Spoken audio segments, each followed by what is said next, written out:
Tá a fim de fazer uma fezinha e ganhar até R$ 100 de bônus utilizando o nosso cupom FBOTECO? KTO.com. Acessa, link aqui embaixo na descrição. Ô Fernandinho, você curte mais apresentar ou reportar? Porque agora você tá apresentando o Esporte Total na Band, apresenta o Donos da Bola quando o Neto não tá lá. O que você curte mais? Eu sou mais ser repórter, cara. É? Mas chega um momento, quase 40 anos como repórter, 35 anos como repórter, surgiu essa oportunidade, é legal. A diferença, isso é pela Bandeirantes, né? Que dá uma liberdade incrível. E o Sport Total é um noticiário muito rápido para a pessoa, aquela história, né? Não durma sem ele, precisa acordar bem informado. Mas a gente tem a liberdade de colocar um pouco de comentário, um pouco de como você vê a situação, que a reportagem não te faculta tanto. Ao longo dos anos, graças ao trabalho, a maneira como foi conduzida a minha carreira, eu conquistei o direito de dar a minha opinião. Mas muito a isso se deve pela cultura da Bandeirantes, que sempre foi liberdade total com responsabilidade total. Pelo que você faz, pelo que você age, pelo teu comportamento. Tanto é que, graças a Deus, a percepção que eu tenho do público em geral, dos torcedores, é que eu sou um cara que sou muito isento, imparcial, muito claro no meu ponto de vista, e acho que isso é muito legal, porque é uma conquista, né? Não é todo mundo que chega a esse ponto. E muito isso se deve porque eu trabalhei minha vida inteira praticamente na Bandeirantes, se deve muito à maneira de ser do grupo. Eles te dão essa liberdade e você vai conquistando cada vez mais espaço para colocar a tua visão das coisas. Ô Fernandinho, assim, você, apesar dessa coisa que eu até citei no começo, de que a cobertura hoje mudou muito em termos de acesso que a imprensa Sim, mudou tem, mesmo. mas tem uma coisa que, assim, além disso, tem uma outra mudança que é os jogadores mudaram a maneira de lidar com a imprensa como um todo, né? E você pegou essa transição. Antigamente, pô, nos anos 90, você falou os anos 90, entrevistava Romário, Edmundo, essa galera toda, que era toda muito irreverente, os verdadeiros bad boys, né? Espontâneos, Espontâneo. E hoje em dia, putz, cara, um distanciamento muito grande, nego fugindo da imprensa, Media trem, as mesmas respostas. Teve um O momento que Hendrick é um fruto do media training. Sim. então. Eu tomara que com o desenrolar da carreira dele, ele consiga se colocar e colocar as coisas que ele pensa, né? Não quero julgar, mas é normal um moleque que ganhou essa fama, que ganhou tão rápido, ele ser, vamos dizer assim, tem uma colaboração para se comportar. Pô, ele pediu desculpa por ter dito toque em mim naquele jogo do Botafogo. Você percebe claramente alguém que falou ali, ó, se posiciona não assim. Então, você não pode. Uma coisa que constrói a carreira de um jogador é personalidade. Sim, Você não pode se personalizar. O próprio Serginho Chulapa na Copa de 82, 86, desculpa, 82, acho que foi ele mesmo que falou, não fui o Serginho da Copa. Eu não fui o Serginho na Copa, eu fui o Serginho que queriam que eu fosse. Né? Isso ele fala. Cara, assim, ficou cômodo pro jogador, né? Por quê?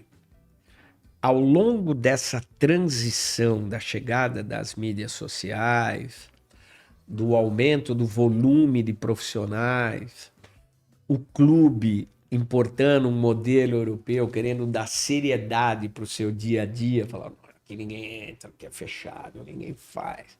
Primeiro que é anti-marketing. O clube não arrecada porque você não vende boas histórias de jogadores. Olha, fala um jogador brasileiro que faz publicidade no Brasil, cara. Não tem. O Hendrick agora, né? Porra, fechou agora o negócio. Agora uma. E o meu último que eu me lembro era o Robinho, na Copa aqui, e o Neymar. E o Neymar. O Vinícius Júnior, né? Agora recentemente. As bets deram espaço para os jogadores. As bets. E o que aconteceu? Para o clube passou um ar de sobriedade europeia, que é aquela bendita mania da gente importar tudo. Não, nós somos europeus, aqui ninguém entra, aqui ninguém fala. É o que eu disse, não precisa ser como era. O cara tirava a cabeça do chuveiro no meio do banho para dar entrevista. Eu saía para fazer Portuguesa e Corinthians, que era no mesmo eixo, na Marginal, no Parque São Jorge, Corinthians. Sempre chegava, treino da Portuguesa rolando, o cara vinha lá, parava o treino, o jogador saía, dá para dar 2 palavrinhas, o técnico dava, você se mandava pro Corinthians, era a mesma coisa. Pô, cansei de marcar na hora a entrevista com os caras, vamos falar depois do treino, concentração, a gente ficava lá, almoçava com os caras. Era outro papo. Não tinha um assessor de imprensa. Então, hoje o problema da assessoria de imprensa, existem excelentes profissionais, mas criou aquela história do, peraí que eu vou te vender dificuldade para te entregar facilidade. Né? Não dá, o cara não vai falar, tem muita gente realmente, mas tem muita gente que, de repente, às vezes não está qualificada. Aí fica aquela discrepância dentro da própria assessoria do clube. Pô, mas eu vou proibir esse de fazer, vou proibir aquele. O problema é que hoje tem muitos sites de time. E os caras, de repente, não fazem o jogo. Mas como aquela coisa da igualdade, eu acho muito ruim o que está acontecendo. Os clubes precisam rever, porque é uma marca, precisa vender a marca, a exposição. Se me convidassem hoje para ser assessor de imprensa num clube, vamos dizer que a primeira coisa que eu ia fazer, eu ia conversar com o técnico e o cara do marca, o treinador. Minha ideia é abrir mais os treinos, parar com essa história de esconder. Uma vez ou outra você pode ter essa privacidade e os jogadores têm que aparecer mais com a marca do time. Vai ser bom para os jogadores, para eles também se venderem como pessoas normais, humanizar os caras. O futebol está desumanizado. Total. Que era o sucesso do Papo de Boleiro, era a humanização do atleta. Uhum. E não tem, eu ia conversar. Se o senhor aceita, você quer, pode ser, eu vou falar com o cara do marketing, vai ser assim. Se não fosse, eu não iria. Lógico, se eu tivesse sem emprego, precisando trabalhar, eu ia trabalhar. Mas se eu tivesse condição de escolher, eu falava, eu não vou. Para mim, tá tudo errado o que faz. E não estou falando isso como repórter, não. Estou falando isso como quem consome futebol. Para um torcedor, o cara quer saber das coisas.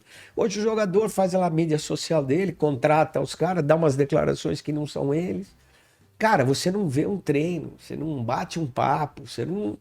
Pô, cansei de jogador falar, dá uma força aí que o salário tá atrasado. Você fala, tô vendido, mas só fala daqui 15 dias até eu assinar.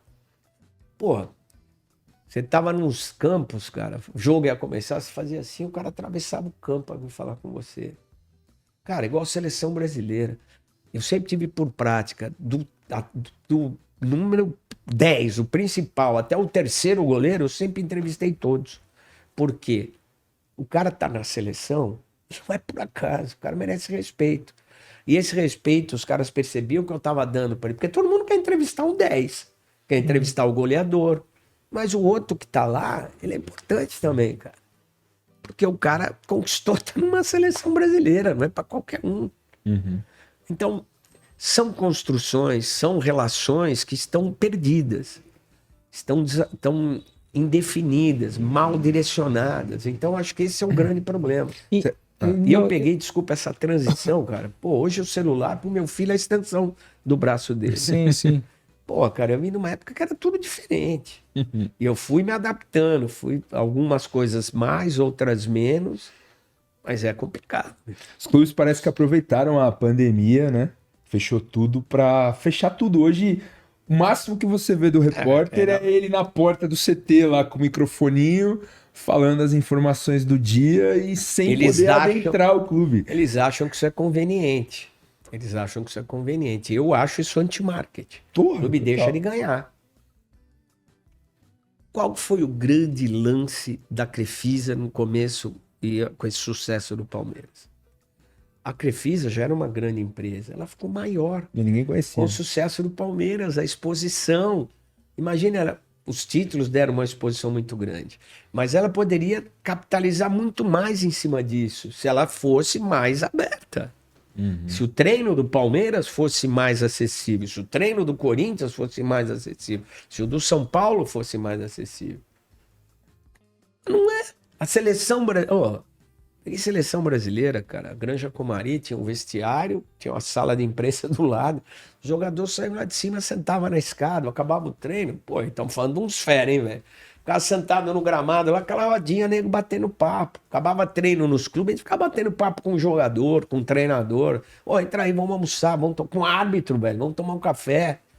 Cara, hoje as relações humanas não existem. E o jornalismo é humano, o esporte é humano, o futebol é humano, é relação, proximidade.